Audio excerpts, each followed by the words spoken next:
지금부터 좌표 측정의 자유도 구속에 대해서 같이 공부를 할 거예요. 근데 이거 하기 전에 미리 좀 부탁을 하고 싶은 것은, 지금 이 수업을 하는 목적은 어떤 지식을 주입시키기 위한 게 아니야. 그동안 여러분들이 이미 다 배운 거야. 즉 서말의 구슬을 여러분들이 이미 가지고 있어. 그렇죠? 왜냐하면 공차 해석, 응용 측정, 3차원 측정, 이 시간에 이걸 다 배운 거기 때문에. 다만 배우긴 배웠지만 아직 서로 연결이 안 돼서 그냥 구슬 서말 상태로 가지고 있는 거야. 그걸 나와 같이 지금 이제 꿰서 보배로 만드는 그런 시간이에요. 그래서 구체적으로 뭘 외운다든지 이런 게 아니고, 또 여러분들이 서말의 구슬을 꿰서 보배를 만드는 게 중요한 이유는, 보배가 되지 않으면 의미가 없어요. 구슬 자체로 가지고 있으면 가치가 많이 떨어진다고 그랬죠. 이거를 진주 목걸이를 만들어야 가치가 올라가듯이, 여러분들이 지식을 암기하는 그것이 뭐 불필요한 건 아니지만, 암기하는 것 자체는 컴퓨터가 더 잘한다고 그랬죠. 그리고 암기한 거 모아가지고 뭐 표현하는 거는 챗GPT가 여러분들보다 훨씬 더 잘해. 그렇기 때문에 여러분들은 단순한 암기가 중요한 게 아니고, 챗GPT가 정확하게 정보를 찾아낼 수 있도록 필요한 것을 정확하게 질문을 하고, 두 번째는 챗GPT를 내가 써보니까 얘가 거짓말을 잘해. 그러니까 모르는 건 모른다, 없는 건 없다, 이렇게 표현을 해야 되는데, 그거 관련된 여러 가지를 주워 모아가지고 그럴듯하게 포장을 하더란 말이지. 그래서 여러분들이 필요한 것을 질문을 했을 때 챗GPT가 대답하는 것이 이게 맞는 말인지 틀린 말인지도 판별을 할 정도의 능력을 갖추는 게 여러분들이 해야 될 일이에요. 그러려면은 원리를 정확하게 이해를 하고 있어야 된다. 예를 들어서 내가 한번 물어봤어. 경기과학기술대학교 기계공학과 김영주 교수에 대해서 알려주세요. 그랬더니 김영주 교수에 대해서 구체적인 정보는 알 수 없습니다만 하고 뒤에 아주 그럴듯하게 써놨어.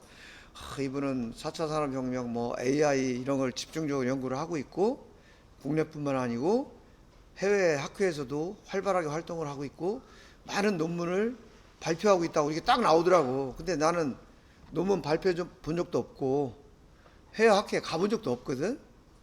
근데 챗 GPT가 그런 식으로 사실과 다르게 소설을 쓰는 경우가 종종 있어요. 자기가 모르는, 나는 잘 모릅니다, 이렇게 딱 대답을 안 하고 그렇게 하는 경우가 있어서, 그런 것들이 여러분들이 앞으로 판별도 해야 된다는 거예요. 자, 좌표 측정기의 자유도 구속. 근데 여기서 이 자유도 구속이라는 말이 나오잖아요. 근데 이 자유도 구속이라는 말은 굉장히 생소한 용어예요. 그리고 현장에서는 안 쓰는 용어야. 근데 우리는 이제 그 원리를 정확하게 이해하기 위해서, 즉 측정 설계자의 자질을 갖추기 위해서 이 원리적인 용어를 쓰는데, 이것이 다른 말로 표현을 하면, 즉 현장에서 사용하는 용어로 표현을 하면 이거는 데이텀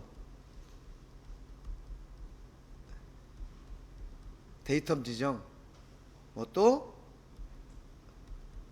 측정 좌표계, 이런 용어로 쓰여요. 이런 용어로 쓴다는 것은 자유도 구속이라는 얘기하고 데이텀이라는 얘기하고 측정 좌표계 설정이라고 이제 같은 얘기라는 거예요. 그래서 여러분들이 그렇게 좀 이해를 하시도록. 그 다음에 자유도 하면 우리가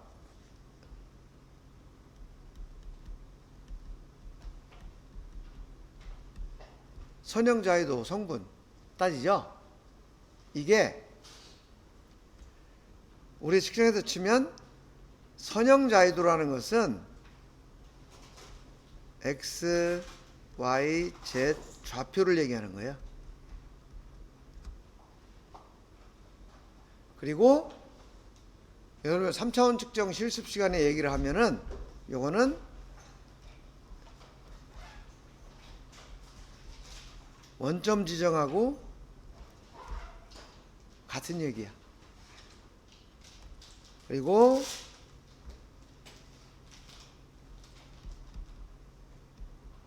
회전자유도 얘기하죠. 이 회전자유도는 작업 평면을 의미한다. 이거는 XY 평면, YZ 평면, ZX 평면, 이런 작업 평면.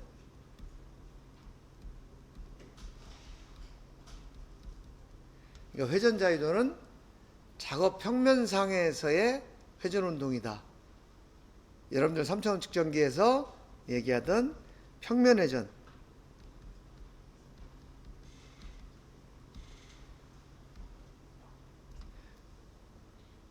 여러분 처음에 위에 3점 찍어서 공간정렬하고 옆에 직선 2점 찍어서 평면회전하고 또 1점 찍어서 원점 지정하고 이런 작업 했죠. 그리고 우리 공구현미경에서 할 때도 지금 이런 제품을 기계좌표계가 여기 이렇게 있었는데, 그죠? 이렇게 있었는데 우리가 기억나죠? 여기 1점, 여기 2점, 이렇게 가지고 이런 좌표계를 만들었었다는 여기. 그죠?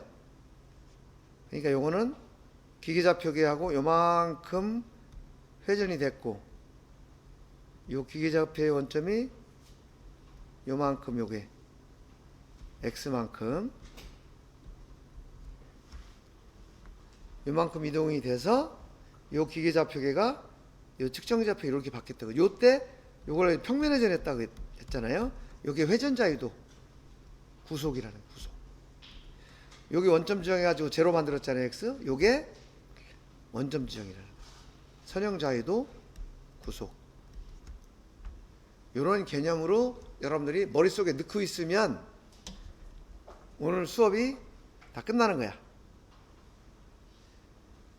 그리고 이게 몇 차원 측정기냐, 그죠?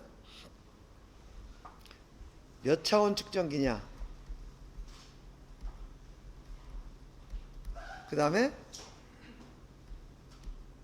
구속 성분이 뭐냐. 지금 뒤에 나오는 과제가 높이 측정기의 구속 성분이 뭐냐, 이런 거 물어보는 거잖아요. 이것을 여러 가지 상황으로 설명을 했는데, 그거를 요약하면 몇 차원 측정기냐라는 것은 이 측정기가 가지고 있는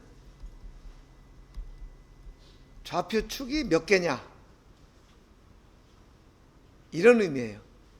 그리고 구속 성분이 뭐냐 라고 했을 때 이것도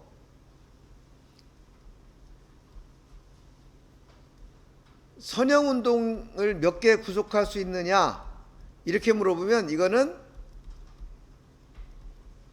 좌표 축의 수하고 같아.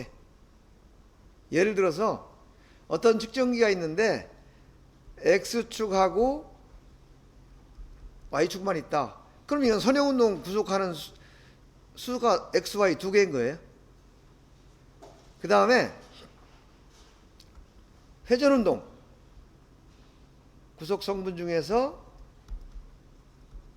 회전운동을 몇 개 구속할 수 있느냐 이렇게 물어보면 이거는 작업평면 수,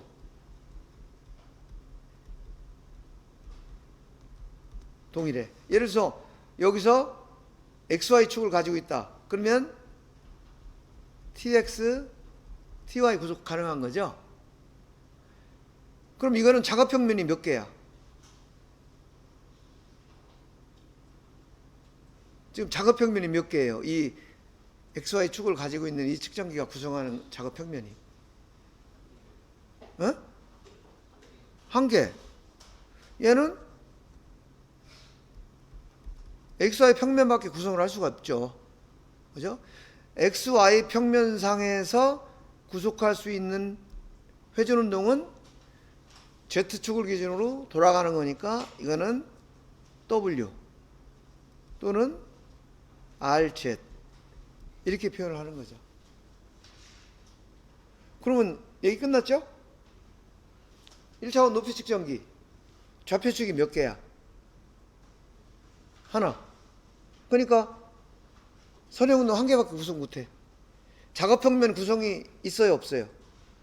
얘는 없어. 그러니까 회전운동 구성할 게 없어.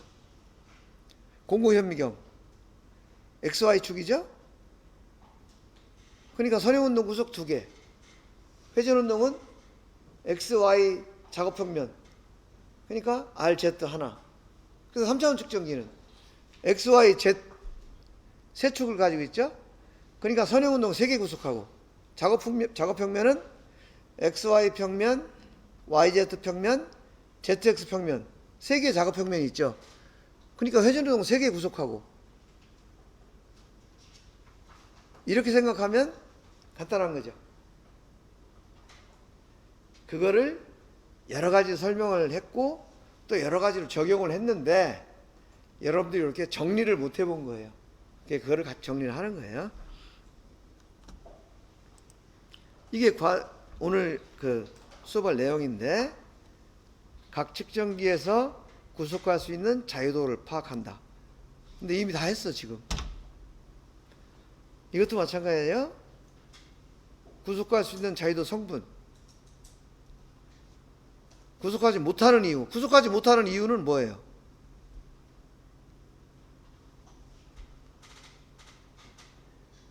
금방 얘기했잖아. 뭔가를 구속하지 못한다면 구속하지 못하는 이유는 좌표축을 가지고 있지 않기 때문에 구속 못하는 거죠. 그죠? 그 다음에 이제 하드웨어와 소프트웨어의 역할, 기계적 정렬과 수학적 정렬의 관계 이런 것들을 살펴볼 거예요. 자, 지금 요게 오늘 문제였어요. 이미 답은 다 얘기했어. 뒤에서 다시 한번 정리를 해볼게요. 근데 우리가 이제 이렇게만 얘기하면 수업 끝이죠. 근데 여러분들은 이제 전문가가 돼야 되기 때문에 여기 전문가라는 건 측정 설계자예요. 설계자가 돼야 되기 때문에 조금 더 이제 깊이 있게 이제 알아야 될 부분들이 있는 거예요. 자, 그럼 자유도를 구속하기 위해서 여기서 하드웨어라고 그랬는데 여기서 하드웨어라고 표현을 한 것은 측정기 본체를 얘기한 거예요. 우리가 측정기 하면 보통 본체 부분이 있고 컴퓨터 소프트웨어 부분이 있잖아요. 거기에서 이 본체 부분을 얘기한 거야. 본체 부분에는 어떤 요건이 갖춰져야 되느냐. 여기서 자유도 구속을 위한 이렇게 표현했는데 여기서 자유도 구속이라는 게 뭘 얘기하냐 하면은 기본 이게 좌표축을 얘기하는 거예요. 좌표계, 좌표축. 즉 좌표축을 형성하기 위해서는 하드웨어에 어떤 요건들이 필요하냐 이 얘기예요. 첫 번째는 좌표계가 XYZ 서로 직각으로 구성되니까 서로 직각으로 구성이 됐으면서 이동을 할 수 있는 안내부, 예를 들면 이 부분이 이쪽으로 움직여야 X축을 값이 얼마인지를 알잖아요. 이쪽도 움직여야 Y축, 움직여야 Z축 값이 얼마인지를 알 수가 있다는 거지. 그래서 먼저 안내부를 따라서 이동할 수 있는 서로 직각인 세 축이 있어야 되고, 그 다음에 구속이라는 것은 정해주는 거잖아요. 정해준다는 것은 안내부 자체로만 보면 다른 쪽으로 나가지 못하도록 요 길만 따라서 움직여라 라는 그 안내, 이 측정기가 움직일 수 있는 범위를 정해주는 거고, 그 다음에는 또 뭘 정해줘야 되냐면 몇 밀리미터 갔다, 어디까지 갔다 라는 이동 거리를 알 수가 있어야 되겠죠. 그래서 이 안내부에다가 스케일이라는 걸 붙여놨어. 스케일이라는 걸 붙여놔서 이동 거리를 알아낸다. 자, 그래서 요 길을 따라서 움직여라 하는 안내부, 그 다음에 그 길을 따라서 움직였더니 얼마만큼 움직였다를 알아낼 수 있는 스케일. 자, 요것이 있어야 되고, 그 다음에 좌표축, 서로 직각인 세 축, 요거 이동한 값을 우리가 좌표로 표시를 하죠. X, Y, Z. 이렇게. 그래서 하드웨어는 이렇게 구성이 되어 있다 라는 건데, 지금 요게 계략적인 표시예요. 여기 안내부가 있고, 안내부 X, Y, Z 안내부가 있고, 그 다음에 얼마나 움직였는지를 알아야 되니까 이 안내부에다 자를 하나씩 붙여놓은 거예요. 요게 그걸 스케일이라고 하죠. X축, Y축, Z축, 이렇게 스케일을 붙여놨죠. 그 다음에 이렇게 붙여놨는데, 좌표 측정이라는 건 우리가 원하는 어떤 위치의 XYZ를 읽어내는 거잖아요. 그러다 보니까 이 제품 표면상에 우리가 원하는 위치를 지시하는 기능이 필요해. 그래서 그 위치, 우리가 필요로 하는 위치를 가리키는 그 기구, 그걸 우리가 프로그라 그래요. 그래서 여러분들 3차원 측정기에서 내가 하고자 하는 부분에 팁을 갖다 접촉을 시켰죠. 그러면 그 팁의 위치를 이 가이드와 스케일로 구성된 각 축에서 X, Y, Z 좌표를 읽어서 요 좌표 표시 장치, 우리가 디지털 리드 아웃 해서 DRO라고 표현을 하거든요. 여기서 여러분들 자료를 볼 때 DRO라는 용어가 있으면 아, 이거는 좌표 표시하는 장치구나, 이렇게 얘기를 하시면 돼요. 여기에 표시를 해준다 이거지. 요게 기본적인 구성이고, 실제로는 이제 여기서 읽은 이 좌표를 어디를 보내요? 컴퓨터를 보내면 거기서 여러분들이 뉴로메저라는, 지금 뉴로메저 5.0 쓰고 있죠. 뉴로메저라는 소프트웨어에서 이 데이터를 받아서 뭐 지름이 얼마다, 거리가 얼마다, 뭐 각도가 얼마다, 이런 것들을 이렇게 계산을 하는 거죠. 그래서 이것을 우리가 소프트웨어라고 부르는 거죠. 그래서 이런 기본적인 구성을 갖추고 있다라는 거고, 이렇게 하면은 간단한데, 여기서 이제 여러분들이 조금 더 알아둬야 되는 것은 이 스케일이라는 거. 이게 어떤 원리로 이 측정값을 읽어내는지 요것을 잠깐 좀 설명을 할게요. 자, 이게 스케일이 부착된 걸 예를 들어 보여주는 거예요. 우리가 조이스틱을 기울이면 여기 이 부분, 이 Z축을 달고 있는 이 부분이 이쪽으로 이렇게 이동을 해요. 그러면 지금 여기에 이거는 지금 X축 안내부거든요. 안내부. 여기서 이것도 이제 X축 안내부예요. 얘는 고정이 되어 있는데 여기에다가 이제 스케일이라는 거를 붙여 놓는 거예요. 스케일. 이게 스케일이에요. 이거. 여기도 이제 스케일이 이렇게 있어요. 그리고 지금 이 부분이 X축 가이드를 따라서 움직인다 그랬잖아요. 움직이는 부분에다가 이제 헤드라는 걸 요래 붙여 놓는 거야. 요것도 있고 지금 요것도 헤드예요. 헤드. 요거는 이동을 해. 그러면은 얘는 가만히 있는데 얘는 이동을 해요. 얘는 가만히 있는데 얘는 이동을 해. 그러면 만약에 여기에 눈금이 이렇게 매겨져 있다 그러면 얘가 이동하면서 여기 있는 눈금을 쭉 읽으면은 몇 밀리미터 갔는지 알 수 있겠죠. 이런 구조로 스케일하고 스케일 헤드가 안내부에 붙어 있다. 그래서 기계가 움직이면 얼마큼 움직였는지를 알 수 있다라는 거고요. 자, 이 기계가 움직일 때 어떻게 알아내는지 그 원리를 지금 설명하기 위해서 요 영상을 하나 준비를 했는데요. 여러분 자세히 보시면 요 앞에서는 스케일이 고정되어 있고 헤드가 움직인다 그랬죠. 근데 요거는 반대인 경우도 있어요.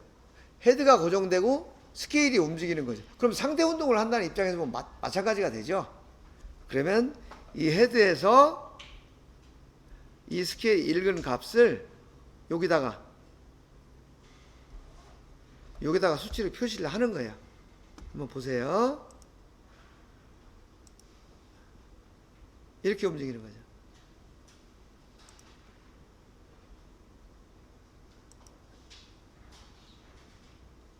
어떤 의미인지 알겠죠? 이제 이렇게 움직이는데 이제 그러면 또 그런 의미 생겨요. 우리가 측정하는 게 만분의 1까지 0.1 마이크로미터까지 읽었는데 0.1 마이크로미터 우리 누르면서 측정하면은 뭐 15.0115 이렇게 읽잖아요. 그러면 만분의 1 단위로 여기다가 스케일에 이렇게 눈금을 그어야 되느냐 이런 또 궁금증이 생기죠. 근데 만분의 1 단위로 스케일을 눈금을 그리기는 힘들어. 이 눈금은 보통 20 마이크로미터 크기로 눈금이 매겨져 있어요. 얘가. 그리고 이 눈금을 어떻게 읽냐 하면 여기서 빛을 쏘는 거예요. 빛을 쏘면 얘가 여기에 초점이 맞고 그 다음에 다시 반사돼 가지고 이쪽으로 들어가서 여기서 값을 읽어서 이 신호를 보내는데 그럼 어쨌든 얘가 20 마이크로미터 단위로 있으니까 20 마이크로미터 눈금 몇 개 갔는지 이걸 읽을 거 아니에요. 근데 그 사이에 요 격자라는 게 있어요. 격자. 요 부분. 요 격자라는 게 있어서 얘가 같이 움직이는 거예요. 같이 움직이면서 그 무늬의 간섭을 가지고 이제 카운트를 하는데 그건 뒤에서 다시 한번 설명할게요. 그래서 이런 식으로 이렇게 빛을 줘서 반사되는 요걸 인코더라고 하는데 반사식 인코더가 있고 이렇게 유리로 돼 있어 가지고 빛을 이쪽에서 쏘고 이쪽에서 유리를 통과해서 이쪽을 받고 하는 이런 이제 투과식 인코더라고 하는 게 있는데 원리는 마찬가지예요. 여기에 일정한 간격으로 눈금이 매겨져 있고 한쪽에서 빛을 쏘고 그죠? 빛을 쏴 가지고 요 사이에 요 격자라는 게 있고, 격자를 통해서 이제 스케일을 지나서 반대쪽에서 데이터를 읽어가지고 얼마나 갔는지를 판단을 하는 건데, 지금 요 과정을 조금 더 자세히 설명을 해볼게요. 자, 보면 이게 스케일이에요. 이게 스케일. 그리고 이게 격자야. 근데 격자는 얘는 고정되어 있는 거고, 얘는 헤드에 있어서 이게 헤드하고 같이 움직이는 거예요. 움직이는 건데, 요 주사판이 어떻게 되어 있냐면 요렇게 생긴 거예요. 요렇게. 요 스케일에 있는 눈금하고 똑같은 눈금이 여기 하나 매겨져 있어. 그러면서 얘가 이쪽으로 쭉 이동을 하는 거예요. 그러면은 만약에 얘가 이동을 하는데 요 격자에 있는 요 눈금하고 스케일에 있는 요 눈금이 완전하게 일치했다. 그러면 이 신호를 읽을 때 어떻게 읽냐면, 어두워졌다, 까매졌다, 어두워졌다, 환해졌다 하니까 이게 몇 번 반복되는지를 알 수가 있잖아요. 지금 요 어두운 부분하고 밝은 부분하고는 이게 폭이 같아요. 그러니까 한번 어두워졌다, 밝아졌다 하면 100분의 2mm가 두 개니까 0.04mm가 되는 거예요. 0.04. 근데 그것이 6번 반복됐어. 그러면 0.04 곱하기 6 하니까 0.24mm를 갖다. 이렇게 읽을 수가 있는 거죠. 이거 이해하시겠죠? 그런데 그 사이에다가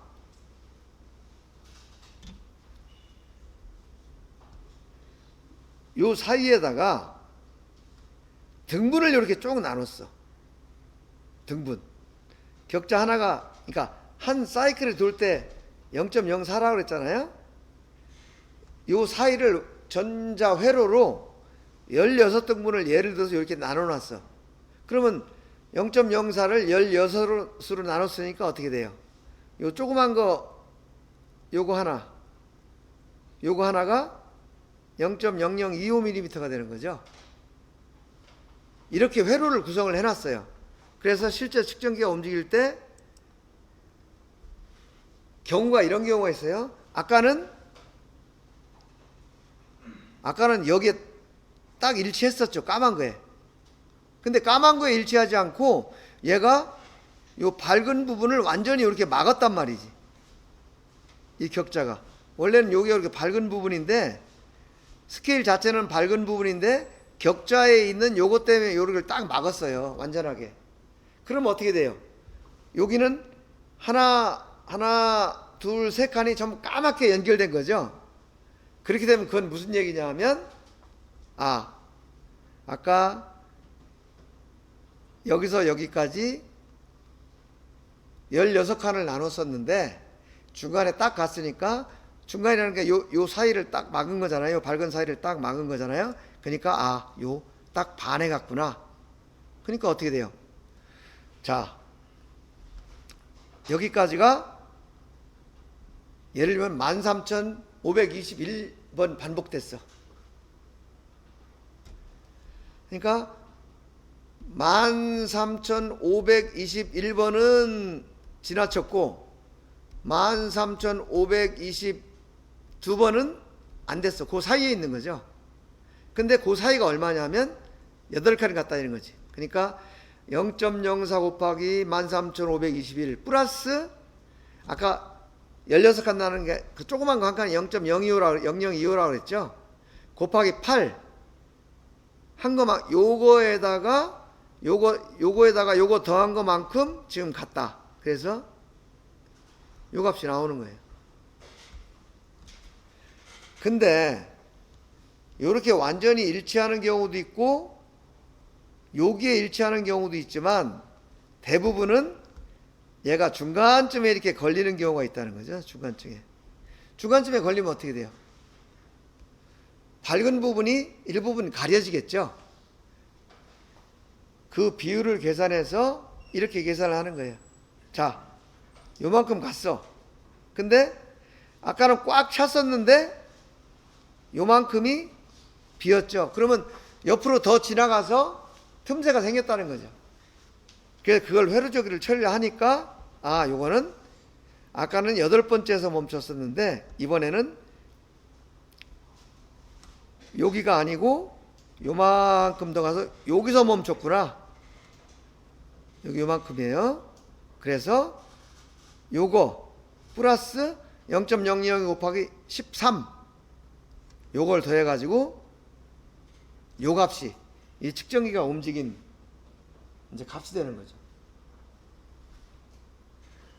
요렇게 계산하는 것이 여러분들 그 3차원 측정기 화면에 좌표가 쭉 움직였는데 하드웨어 내부적으로는 이런 과정을 거쳐서 그 값이 지금 표현이 되고 있다 라는 것을 내가 설명을 한 거예요.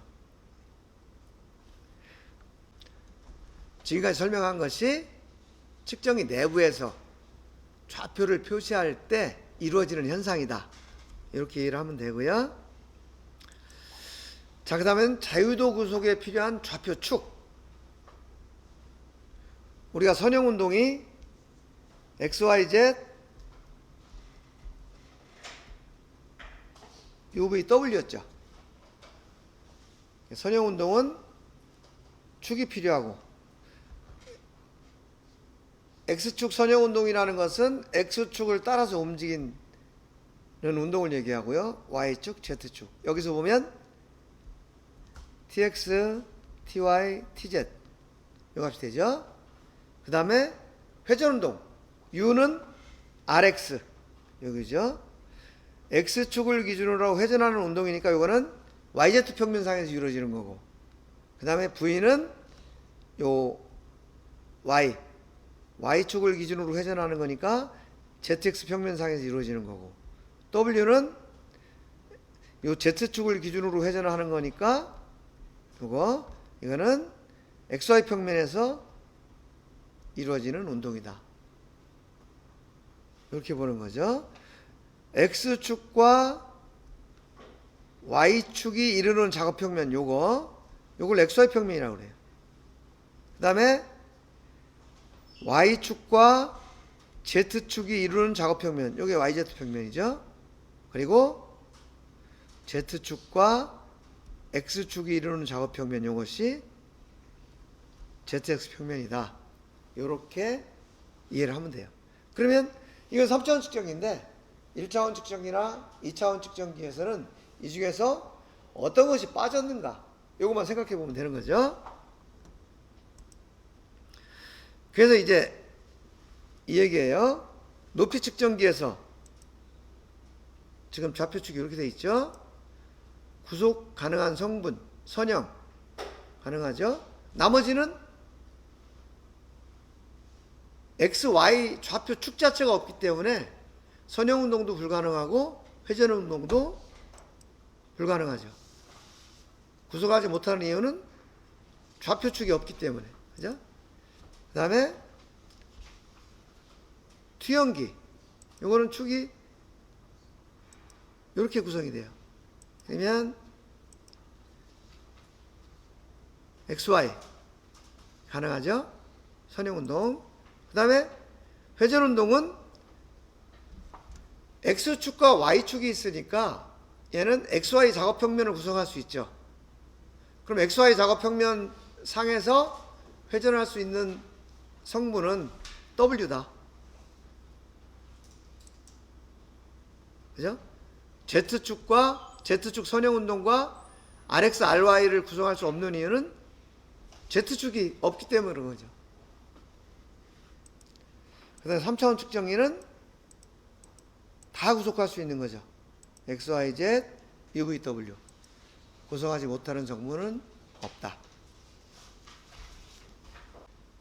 자, 지금까지 우리가 1차원, 2차원, 3차원 측정기에서 자유도 구속에 하는 성분 이런 걸 알아봤는데, 그럼 이제 자유도 구속에서 하드웨어하고 소프트웨어는 각각 어떤 역할을 하느냐 이런 걸 알아보려고 하는데, 여기서도 자유도 구속에서 이렇게 표현을 하니까 이거 하드웨어하고 소프트웨어하고 뭐 자유도 구속하고 역할이 뭘 어떻게 나눠지나 생소하게 느껴질 수가 있는데, 이것도 마찬가지로 자유도 구속이라는 용어를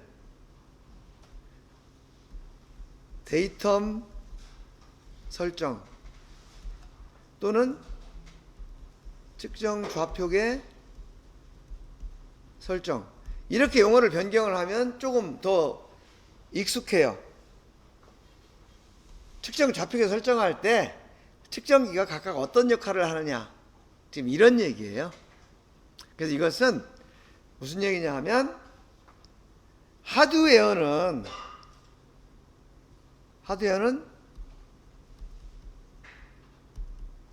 좌표 축을 제공하는 거죠. 아까 안내하는 부분하고 스케일이 붙어 있다고 그랬죠. 기본적으로 여기서 기계에서 좌표 축을 제공을 하는 거예요. 좌표 축을 제공한다.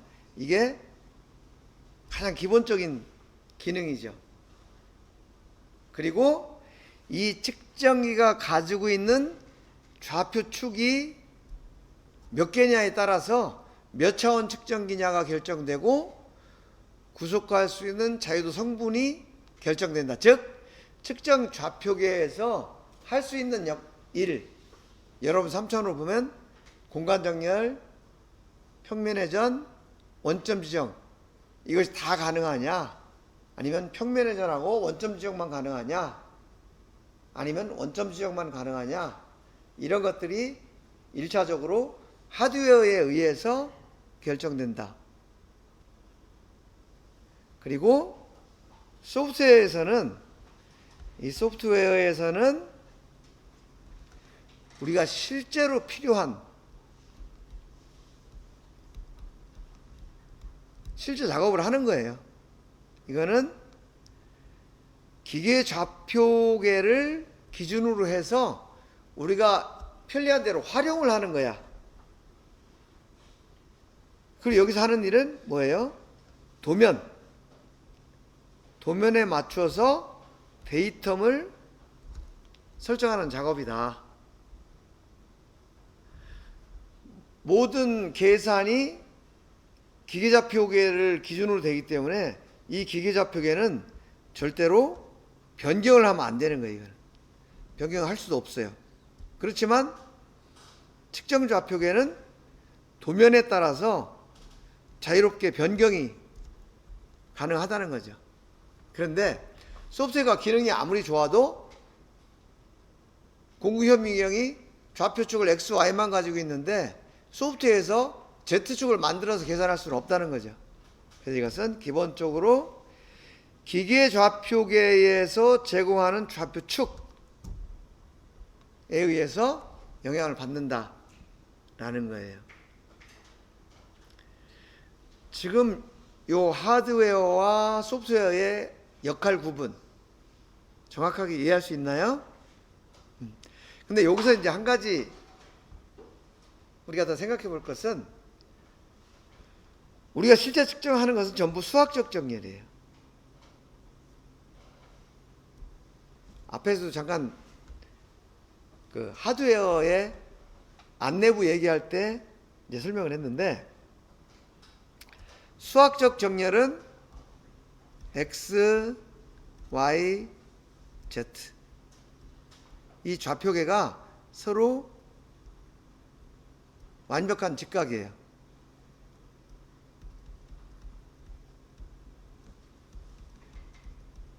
이론적으로 수직이다.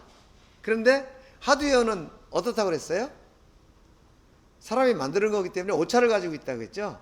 그래서 아무리 하드웨어를 잘 만들어도 실제로 오차가 있어. 그런데 하드웨어가 오차를 가지고 있으면 수학적으로 아무리 이론적으로 계산을 잘해도 그 오차 그대로 따라다니겠죠. 그래서 하드웨어에서도 그 가공 형체, 사람이 만든 형체라고 했죠. 가공 형체가 가지고 있는 오차를 가급 좀 줄이기 위해서 여기서도 컴퓨터를 이용해서 오차 보정을 해요. 컴퓨터를 이용해서 오차 보정을 해서 하드웨어의 좌표계를 좀 더 정밀하게 만들다 보니까 엄밀히 따지면 하드웨어 내부에도 소프트웨어를 이용해서 뭔가 작업을 하는 거죠. 그래서 소프트웨어 기능이 들어가 있긴 하지만 그것은 오직 좌표계의 정밀도를 높이기 위한 작업이기 때문에 그건 다 포함해서 우리가 하드웨어라고 보는 거고, 여기서 얘기하는 소프트웨어라는 것은 측정 작업에 활용하는 소프트웨어를 얘기한다. 이렇게 좀 이해를 하시고요. 지금 요 하드웨어와 소프트웨어 역할 여러분 잘 이해를 해 주시고요. 지금 이거예요. 기계좌표계는 그냥 기계 만들 당시에 딱 정해져 있는 거예요. 얘는 변경이 불가. 하면 안 돼. 왜냐? 모든 측정의 기준이니까. 그런데 문제는 이 측정물이 기계좌표계에 안 맞게 있다라는 거죠. 그래서 기계좌표는 여기에 있지만 실제 우리가 측정할 때는 이 측정 제품에 맞춰서 X, Y, Z 이렇게 좌표계를 다시 설정을 하는 거죠. 그런데 우리가 실제 작업할 때는 이 기계좌표계의 존재는 얘는 우리가 까맣게 잊어버리고 있어. 왜냐? 기계좌표계로부터 계산하는 게 없으니까. 아까 예를 들었다시피 지금 이게 기계좌표계예요. 근데 제품은 이렇게 있어. 이 구멍을 잴 때 우리는 요치수를 재잖아요. 요치수. 그렇기 때문에 항상 측정물을 기준으로 좌표를 이렇게 따로 만들어서 한다는 거죠. 근데 만약에 이거를 기계좌표계를 기준으로 잰다면 어떻게 돼요? 여기서부터 이 값이 나오죠. 이 값. 도면하고는 전혀 다른 값이죠. 그래서 우리는 기계좌표계의 존재 자체를 느끼지도 못해. 전부 측정좌표계를 기준으로 측정을 한다. 하지만 측정좌표계로 계산할 때 기준은 이 기계좌표계다 라는 것도 여러분들이 이제 기억을 하고 있어야 돼요. 자, 그러면 우리가 이제 여기서 생각을 해봐야 되겠죠. 기계적 정렬이라는 어떤 의미인가? 이거 우리 여러 번 공부했죠. 수학적 정렬이란 왜 필요한가? 다양한 도면에 맞춰서 데이터를 설정하기 위해서 필요하다. 그런데 기계적 정렬은 단순한 제품은 가능한데 정반 측정 방식에서 복잡한 공략물은 그럼 어떻게 기계적 정렬을 했나? 이거는 우리 여러분들 지그 픽스처 이런 용어 들어봤죠? 이런 전용 지그와 고정구 이런 것들을 이용해서 기계적 정렬을 실시했다라는 거고요. 지금 이 기계적 정렬과 수학적 정렬, 그죠? 제품을 회전시켜서 이 축에 맞추는 작업, 요게 이제 기계적 정렬이고, 이 기계좌표계를 회전시켜서 측정좌표계를 만드는 거, 요게 이제 수학적 정렬이라는 개념 얘기했고요. 그 다음에 이 수학적 정렬은 수시로 변경할 수 있다. 이 모서리를 기준으로 측정을 했다가 또 요 원의 중심으로 이렇게 좌표계를 바꿀 수도 있다. 그렇기 때문에 수학적 정렬이 좌표 측정에서는 반드시 필요하다라는 거고요. 그 다음에 이제 복잡한 제품 정반 측정에서는 어떻게 했느냐? 그 제품을 고정하기 위한 이런 지그를 만드는 거죠. 이런 지그를 만들어 가지고 이런 곡면으로 된 제품은 데이터 설정하기가 어려우니까 이런 지그를 만들어 가지고 이 위에다가 제품을 이렇게 설치를 하는 거죠. 예를 들어서 이런 탄피 끝에 흔들림을 잰다. 그럼 그거는 어떻게 할 수가 없잖아요. 손으로 기계 맞출 수가 없죠. 그러니까 이런 전용 지그를 만들어서 밑에 고정을 하고 얘를 돌려서 회전시키면서 이렇게 측정을 하는 이런 식의 그 전용 지그를 사용한다라는 거고요. 그 다음에 우리가 이제 또 한 가지 생각을 해봐야 될 게 이 높이 측정기예요. 높이 측정기인데 여러분들 요걸 한번 보세요. 얘가 정마상에서 이렇게 자유롭게 움직였어요. 그죠? 이렇게 자유롭게 움직이다 보니까 여러분들이 무슨 생각을 하냐면 얘도 TX-TY 가능한 거 아니야? 구속이? 그리고 얘는 Z 그죠? XY도 움직이고 Z도 움직였는데 자유롭게 움직였는데도 불구하고 왜 TX-TY 구속이 안 되느냐?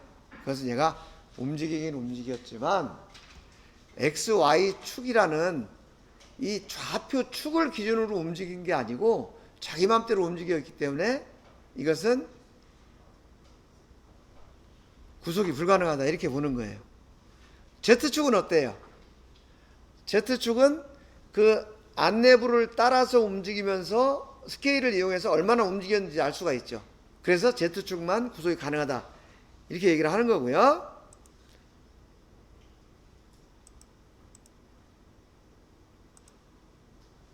이게 지금 그 얘기예요. 자유롭게 움직일 수 있는데 왜 TXTY 구속이 불가능하냐. 이거는 안내부와 스케일을 갖춘 XY축이 없기 때문에 그렇다. 그리고 두 번째 토의해야 될 거 요거 얘는 정반이라는 거 위에 올라가 있기 때문에 RX, RY가 구속이 된 거 아니냐. 그죠? 그래서 여러분들이 RX, RY 구속이 가능하다고 아까 그 한 조도 여러 조가 있는데 그게 뭐냐면 그것 때문에 그래요. 정반이 올라가 있으니까 RX, RY 구속된 거 아니냐. 근데 그것은 측정기가 구속이 된 거지 제품이 구속된 게 아니에요. 만약에 제품이 구속됐다라고 하려면 지금 이게 정반이에요.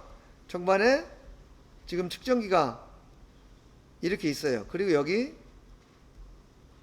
측정을 했죠. 만약에 RX, RY가 구속이 가능하다라고 한다면 어떤 제품이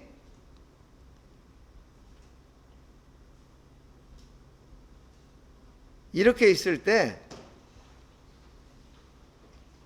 이 부분은 측정할 수 있죠. 이 부분을 측정하는데 문제가 없는데 만약에 여기에 어떤 제품이 이렇게 있다고 했을 경우에 이 부분도 측정이 가능해야 된다는 거죠. 이 부분도. 근데 이 부분을 측정하려면 좌표축이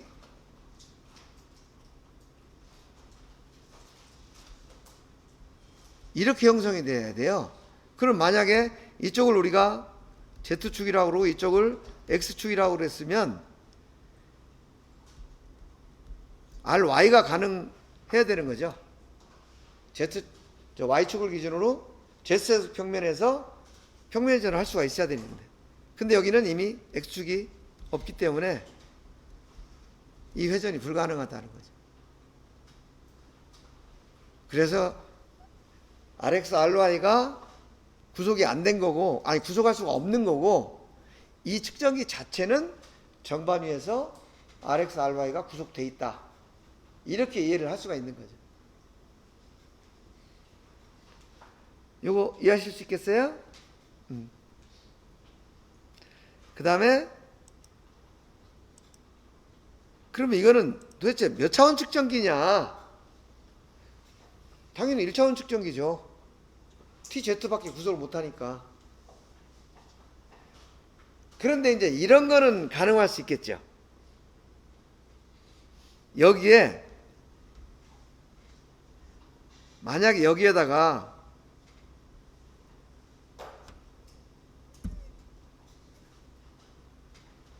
이런 제품을 놓고 우리 전기 마이크로미터 이용해서 그 제품 표면의 진직도 측정했던 것처럼 여기를 이렇게 쭉 요걸 가지고 측정을 할 수가 있겠죠. 그죠? 그렇게 되면 정반 위에 이런 제품이 놓여 있는데 여기 이렇게 측정을 해서 진직도를 구할 수가 있는 거죠. 이렇게 응용을 할 수도 있다 보니까 어떤 사람은 이걸 뭐 2차원 측정기다 또는 뭐 1.5차원 측정기다 이렇게 얘기를 하는데 2차원 측정기가 되려면 축이 하나가 더 있어야 되는 거죠. 근데 축이 없기 때문에 얘는 명확하게 1차원 측정기예요. 다만 부분적으로 2차원에 해당하는 어떤 응용은 할 수 있다. 응용 차원에서 1.5차원이다, 2차원이다 이렇게 얘기를 하는 것이지 측정기 자체로 보면 1차원 측정기가 명확하다. 왜냐? 구속할 수 있는 선형운동이 하나밖에 없기 때문에 그런 얘기예요. 이거 이해하실 수 있겠죠? 그럼 이것도 마찬가지입니다.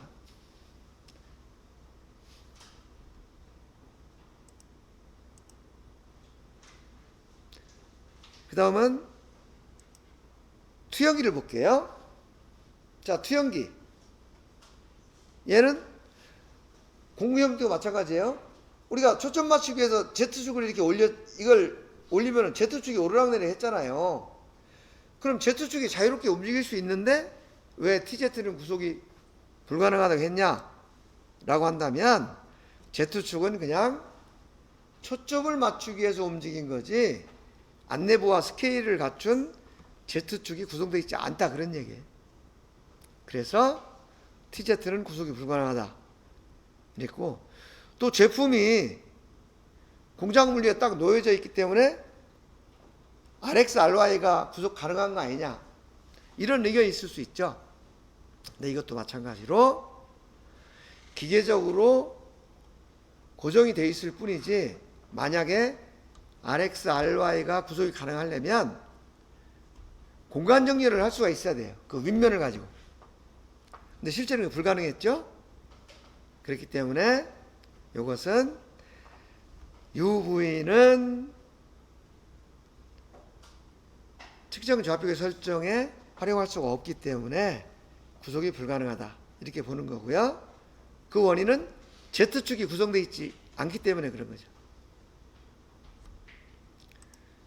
그래서 이 투영기는 X, Y축만 존재하기 때문에 2차원 측정기고 만약에 Z축에 안내부와 스케일을 달아서 XY축과 수직인 축을 구성하고 그 다음에 얼마만큼 이동했다는 이동량을 알 수가 있다면 이것은 3차원 측정기가 되는 거죠.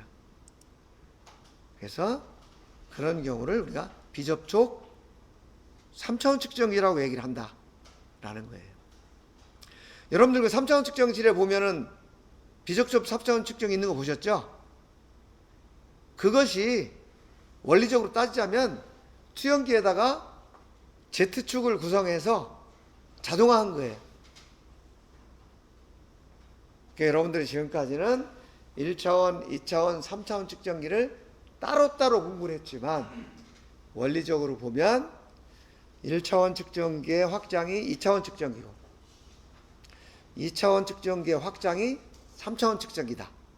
근데 1차원이냐 2차원이냐 3차원이냐는 것을 따지는 것은 이 측정기의 좌표축이 몇 개가 구성되어 있느냐 요걸 가지고 결정을 한다. 이렇게 얘기를 하시면 되겠어요. 자, 이렇게 해서 오늘 각 측정기에서 자유도 구속이 어떻게 가능한가, 몇 가지가 가능한가 이걸 살펴봤는데 오늘 우리가 얘기했던 자유도 구속이 가능하다라는 것은 측정 좌표계를 어떻게 설정할 수 있느냐 그 얘기를 한 거고 그것은 이미 여러분들 3차원 측정할 때 공간정렬, 평면회전, 원점 지정이라는 이 과정을 통해서 이미 다 우리가 했던 거예요. 그것을 서로 연결해서, 즉 구슬을 꿰서 목걸이를 오늘 만들어 본 거야. 자, 여러분, 그동안 각각 알고 있던 거 지금 다 연결이 되나요? 예. 이것은 여러분 회사에 가서도 다 이런 개념으로 업무가 이루어지는 거예요. 그래서 여기서 공부하는데 끝내지 말고 그 개념을 완전하게 자기 걸로 만들어 놓고 앞으로 여러분들 학교 실습이나 회사에 나가서 업무할 때 이걸 잘 적용을 해서 훌륭한 측정 기술자, 측정 설계자가 되기를 바라겠습니다. 자, 오늘 수업 여기까지. 수고하셨습니다.